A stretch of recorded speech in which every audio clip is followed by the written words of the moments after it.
British साम्राज्य ने भारत पर कैसे विजय प्राप्त की, यह एक लंबी और जटिल प्रक्रिया थी। यहाँ मैं आपको 400 शब्दों में हिंदी में इसका संक्षिप्त विवरण दे रहा हूँ। ब्रिटिश साम्राज्य ने भारत पर विजय प्राप्त करने के लिए कई चरणों में काम किया। सबसे पहले ईस्ट इंडिया कंपनी ने 1612 में सूरत में अपना पहला व्यापारिक केंद्र स्थापित किया।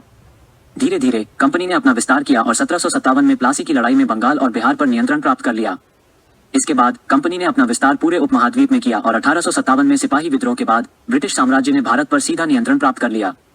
इस दौरान ब्रिटिश साम्राज्य ने कई राज्यों के साथ संधि की और उन पर नियंत्रण प्राप्त कर लिया। ब्रिटिश साम्राज्य ने भारत पर विजय प्राप्त करने के लिए कई तरीके अपनाए।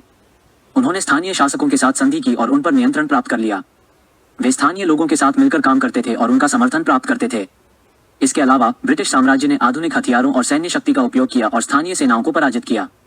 इस प्रकार ब्रिटिश साम्राज्य ने भारत पर विजय प्राप्त कर ली और लगभग 200 साल तक भारत पर शासन किया। लेकिन अंततः भारत ने 1947 में स्वतंत्रता प्राप्त कर ली और ब्रिटिश साम्राज्य का अंत हो गया।